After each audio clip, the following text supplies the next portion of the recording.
Hello and welcome once again to Boomer 11 Live. Today we're going to be talking about Champions League. That's because the Champions League round of 16 draws are out finally, and I have with me let's get right to it. It's been a very enthralling Champions League, group stage. I have to say, a lot of drama towards the end as well. So that's how Champions League final days are. Newcastle and PSG were involved in a brawl of sorts in two different, places around the world. It had to be at the end of the day, it was Dortmund and PSG that got through at that final few minutes, you would have to say, and unfortunately so for the likes of Newcastle, they missed out. But aside from that, I mean, there was a lot of drama there in those final few minutes. But finally, able the round of 16 are here. And what do you recommend? Let's just start with the overall of what was your moments in the group stage in this year's Champions League. Well, I can't pick a particular moment, especially this year, because there's no, I wouldn't say there's no great team just come as such a beautiful story as last year. You could say Napoli was there, who really had that run. I'd say Copenhagen is a very interesting story for me because they were the least expected to come out of the Yeah. group, which had Bayern Munich, Galatasaray, and also Manchester United. For them to come out alongside Bayern Munich is certainly a surprising thing. So for me, I'd say Copenhagen story is something which we love to closely watch.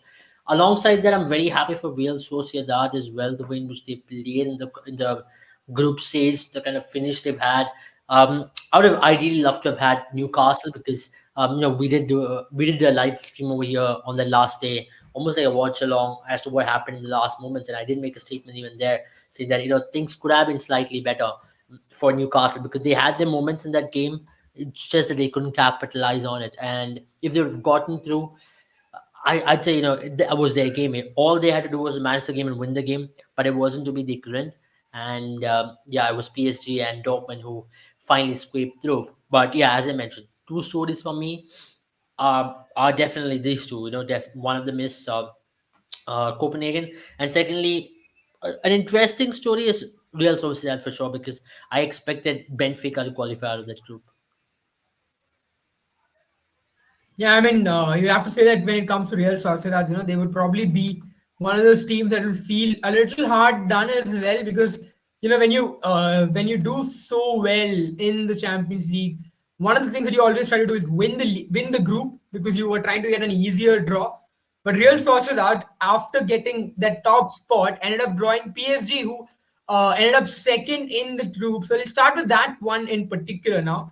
PSG, you would have to say that they got through with their, I think with the heart in their mouths. Last minute Milan goal, and that Milan goal came at the worst possible time. It came at the 84th minute. Samuel Chukwueze scoring that goal in the 84th minute, ensuring that PSG get through to the next round. But now Real Sociedad, a team which has done extremely well, as you rightly mentioned. I mean, they did end up that league without that group stage without losing any match. And on the other hand, PSG is a real contrast. PSG got through the last minute. They lost two of their matches, one to Newcastle and one to Dortmund, if I'm not wrong. That's how it ended up for them. Unfortunately, obviously, you know what they say. Now, going ahead, there are these two matches, the round of 16, two matches, the two legs. Where do you reckon these two teams stand now? Do you reckon Real Sociedad have a good chance against PSG for another upset to maybe write that story that you're talking about? I'd say yes.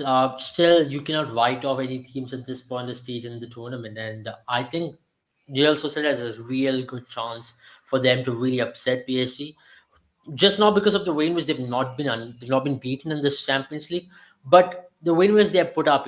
I really felt like they are a team to watch out for because they played some good football in La Liga. Maybe it's not really transcended into really good results, but they have taken it on. Even if you look at the way in which they played, even in a couple of big games, I think Real Sociedad are a team you can really vouch for in this tournament. I think Zubimendi is a decent tournament. We did speak about him earlier as well, how he has really gone up. Having someone like a Tierney in your left hand side, he brings a lot of experience from coming from an Arsenal team. Mikel Merino has always been someone who's done well Kubo, I mean, he has really stepped up a game or two this season, especially. So I think Real Sociedad as a team, they've really come together as a unit, and the kind of football they played, especially in a group which they've had Benfica, they've had to face the likes of Inter Milan. They've really gone well with those two teams. I mean, both those games, Inter Milan ended up on a draw, but what I really enjoyed was the tenacity they showed in a tournament like Champions League. They are not a team who has really come out in the Champions League every season and done well. They're possibly one of the first ever times they've really progressed Yeah. through and they've really, put that show through. So I think it's not going to be an easy task for PSG either. If you have looked at the way in which they've played so far in the season, I think it's going to be a very tough contest. And I think Real Sociedad are not going to give it easy for PSG and even for PSG as well. I think this is an opportunity rather for Real Sociedad to upset PSG because PSG in the last few years have always stopped at this mark of round of 16. So it's another good opportunity to really keep that Hmm. keep that streak continuing for Real Sociedad against PSG. And for me, if I have to really be honest, I Yeah. put my money on Real Sociedad in this competition because they are a team who is really good in terms of churning out the results. And if they can get a result out there in a couple of games, especially in the first leg, maybe get a 1-0 win, I think they'll manage the second leg well. Yeah, absolutely. I mean, that's also so important. And I think, although you have to say that one of the things that really helped smaller teams like Real Sociedad was the fact that that away goal rule that existed, that maybe that one goal, and all of a sudden you have that slight bit of advantage. Now that is gone. So that's obviously going to affect them. But another story, obviously, now if you look at some of the tougher ties here, probably the most evenly matched two teams are going to be the likes of Inter Milan and Atletico Madrid. Now, Inter Milan finished second in the group, surprising many. A lot of people expected them to top that group, which was considered to be a pretty easy group for the likes of the finalists of last year, Inter Milan, but they've Yeah. not been able to replicate their similar season. I mean, when you look at that Group D, it was Real Sociedad, Benfica, Salzburg. We expected Inter Milan to top the group easily, which they did not. I mean, they ended up. I mean, you have to say compared to Benfica and Salzburg, yes, but then even coming second in that group would be considered a slight bit of loss or slight bit of negatives for them. On the other hand, you've got Atletico Madrid. Now, Atletico Madrid has been, you would have to say, a lot more flawless. In fact, they have been flawless, quite literally. Of out of the 6 matches, 4 wins, 2 draws, no matches lost, and they've been able to score at a very good rate as well, with 17 goals compared to only 6 goals that they've conceded in that group. Yep. Now, granted that they've only had Lazio, Feyenoord, and Celtic to deal with, you would have to say that this is going to be an interesting one. Probably the most interesting of all these 8 ties. Yes, obviously, this is the tie to watch out for. At least from any other tie, you would still say who's going to possibly go through. But this one is tough one to decide at this point because if you look at the way in which Atletico have played this season, it's been phenomenal. I mean, they've not lost a single game, 14 points, taken out of the group. I mean, it's never easy to defeat Lazio traveling away. I know there's a decent team, Celtic as well. For them to not lose a single game, okay, they've drawn a couple here and there, but the fact of the matter is, they've been extremely good. I mean, I have to give credit to Simeone again. That redemption for himself, I'd say, it's a good redemption at the end of the day because he's really brought the team together. He's really put the right men at the right positions as well. I'd love to see how the way, especially Griezmann. This season, Griezmann has been phenomenal. Yeah, Lovely to watch him play the way he's done. And also in the midfield, Rodrigo De Paul hasn't been too bad either. He's really put in a good show so far in the season. Yeah, in La Liga, yes, they've been slightly patchy, though they got off to a really good start, but they've not been consistent enough, I'd say, so in La Liga, like they would like to. But it's unlike that way in the Champions League. Champions League, though you can say the oppositions are slightly more weaker than what they face in the La Liga, but still they've done a decent job. I'd say I have to give credit to someone like Angel Correa as well in the season. He's been pretty decent. He's not getting that credit that he deserves. Morata had stepped up in a couple of occasions. I think I think that's been the key factor for them. And I think one other factor is also Samuel Lino, the way he's played so far, the way they've used him as a left wing back of sorts, and having someone like an Asbly Quetta in the back side as well. That really helps the team. He's a leader. He brings a lot of experience, and obviously it's a team with a lot of experience, and they're able to put that performance day in day out. I think they can have a long season. Now you asked me about a story. I think Atletico Madrid will be a very interesting story to watch out for if they go deep into this Champions League because They are a team who not a lot of people are giving credit and they're not taking them seriously as of now. But they are a team who can churn out results like this quite easily in big competitions and in tougher situations, because the moment you write them off, they can be extremely difficult to beat as well. Let's say if they can get up some of the results, especially like if they go past that India hurdle, come the quarterfinal, if they'll be much more confident. There'll be a team who can go out there, maybe play slightly defensive football if need be, but they can get the results. And it's just not about defensive football, as you mentioned rightly. They've scored goals as well, and they've conceded least amount of goals, and that is a tough thing to have. The moment you score goals and concede less, then you're always in a good position, and that's exactly what you need in tournaments like Champions League. Now, I can understand league football. Yeah. Things can go either way, because week in and week out it's always hard to put in that shift. But in Champions League, if you're going to put your focus on Champions League, understanding where you can really take this team, because they have got that team. Let's be honest, they've got the experience in that team, and Griezmann has really been able to deliver for them at the right point of stage in the season. And if he can continue to do so, they've seen with Griezmann that in big competitions he always delivers. That'll be the World Cups, that'll be the Euros, that it be the Champions Leagues of the past, he's always delivered in these occasions. So he's a guy who understands it. Rodrigo De Paul is another big character in this team. And they've got the leadership likes of Savage, they've got Quetta or Black at the back. So I think this team can really surprise a lot of teams. And I think if I have to really put up a winner in this contest, I'd say Atletico. But having said that, Inter isn't a bad team either. We tend to write teams off like Inter because of the way in which they finished up the season. Yes, they did finish number two in a group which consisted of Benfica, Salzburg, Sociedad. But let's be honest, this team isn't a bad team either. They are number one in Serie A. They've had a phenomenal season so far. Regardless of, they're not lost a single game as well. I mean, it's unfair that we are writing them off, saying it's disappointment in the Champions League, but no, not quite yet. I think Inter are a phenomenal team. They are the finalists of the last year's Champions League, and they're showing why they're the finalists. To be honest, because they've been able to take one step ahead. Last season, if you look, they did not have the best of times in Serie A, and in this season especially, they've been able to go a notch higher, I'd say so, and they've been able to get those results at the right time. You just look at this week. They just got a result against Lazio as well in a tough game, especially having something like Marcus Thuram alongside Martinez has given them a new look. And I'm quite enjoying watching this Inter team, to be very honest, because they've always had the midfield from the last season, like Calhanoglu, Barella, Mkhitaryan. But this season, having that someone like a Marcus Thuram up front has given slight bit of dynamism as well up front. I think that really matters. And obviously, the big news of the summer was when Onana decided that he'd move to Manchester United, but getting a Jan Sommer to replace Onana, a phenomenal move once again. I think that's why I'd give credit to this Inter team. They've looked good. I think they will be extremely competitive. If I have to pick one, I'd say Atletico, but it's going to be a 49-51 kind of a contest. There's no clear cut winner. Yeah. Yeah, I mean, when you're picking a team as well able in this situation, you would only have to pick them by form because both the teams you would have to say are evenly matched. I'm sorry, evenly matched on paper, and both these teams have a very similar style as well. Similar role at least you would say, where there always been these disruptors for these big teams. And their Champions League dreams. And last year, I mean, Inter Milan destroyed a lot of hopes.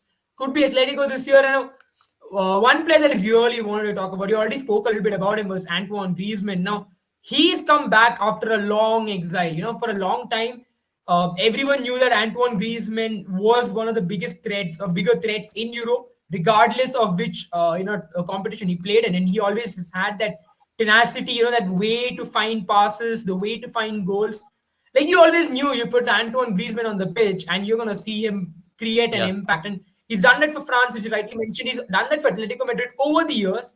Before that, yeah, it was a Real Sociedad where he was picked up by. Then, he goes to Barcelona, a star-studded Barcelona, Barcelona which probably didn't need him at all, and everyone did were skeptical about that transfer move as well because people thought that Barcelona had too many attackers at a point in time, and Antoine Griezmann was added to it. Then he had that rift with Messi, Suarez, because Suarez was, I think, it was around that time when Suarez was kind of sidelined in the squad as well. So it was a bad time for him to arrive, but now he's back home after, and he's won the hearts of the Atletico Madrid fans because he's kind of at a redemption arc. You have to see he is, at least individually, if you look at players, he's definitely one of the stories of this year's Champions League. I'd say yes. As I mentioned, you never write off players like this.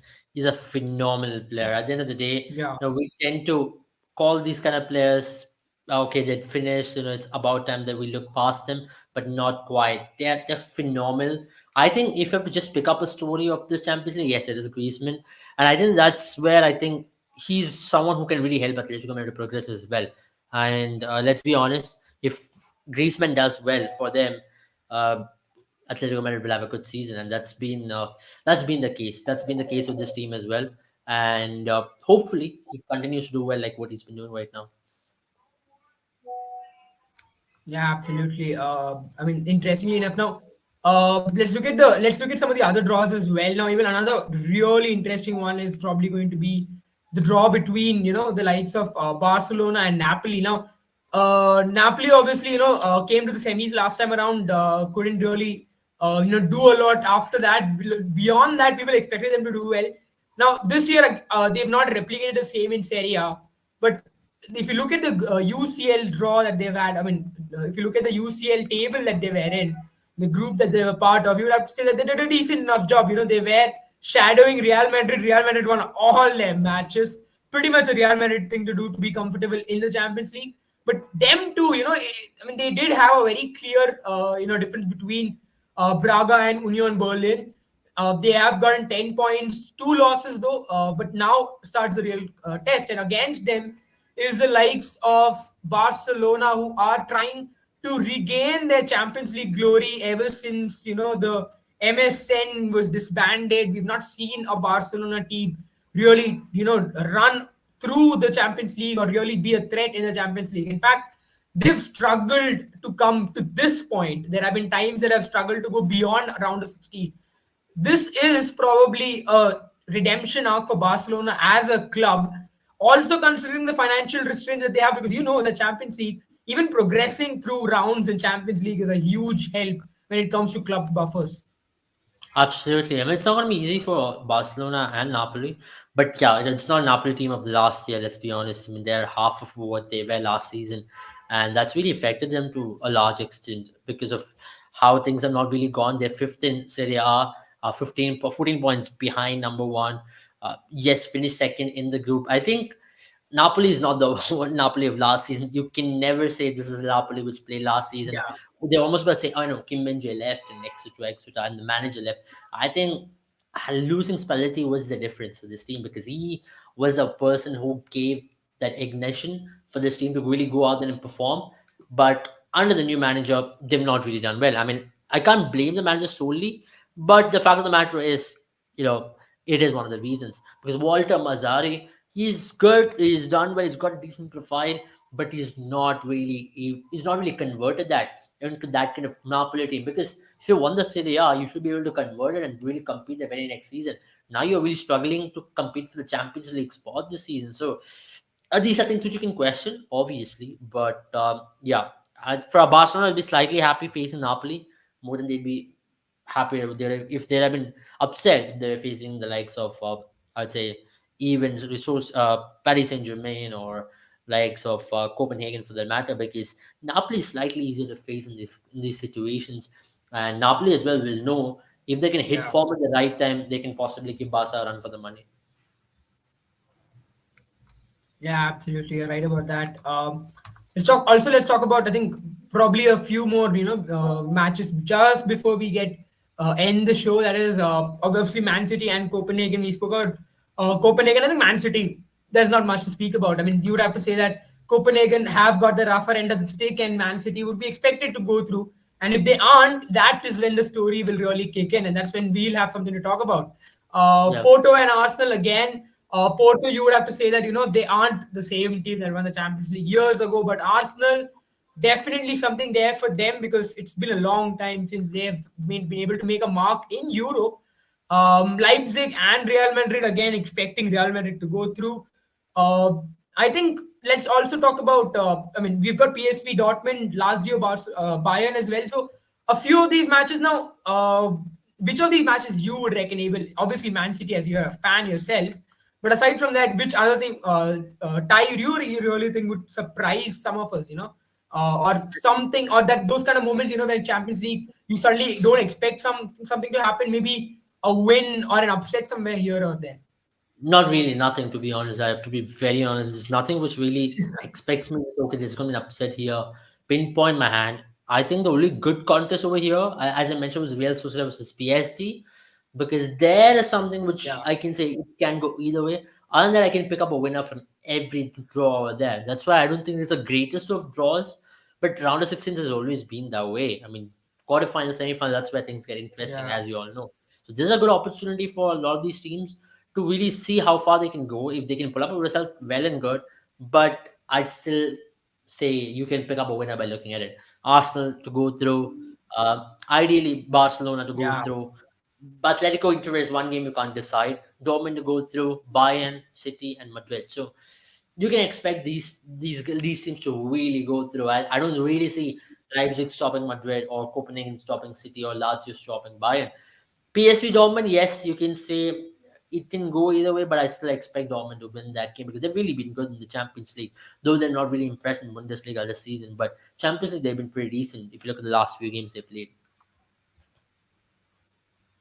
Yeah, absolutely. I think that's pretty much it from us then for today. Thank you guys for joining us, and stay tuned though, because me and Abel will be back along with Sandipani, because there is something really brewing on the cricket side of things. If you're an MI fan that hasn't unfollowed MI yet, and on the other hand, if you are some diehard fans of some of the other IPL teams, we are coming up with a live today evening, probably around 8 9, because IPL mini auction is coming up tomorrow, and some really interesting names are going to be going to create a bidding war for sure. But thank you guys for joining us for the football live, and a very exciting week, or rather very exciting month of football, going just before the January transfer window also awaiting us. A lot happening on the Premier League, the La Liga, the Liga, and the Bundesliga as well. We'll be covering all of that right here, right on this channel, me and Abel, and also stay tuned for cricket updates as well. But aside from that, if you want to make some money out of just watching sports and utilizing your sporting knowledge, do check out our Boom 11 app, which is available on Apple iOS or Google Play Store, because it's free of cost. At the same time, you can get a lot of rewards by just applying what you already know. So make sure you guys check that out as well. Thank you guys for joining us, and bye. Bye. Bye.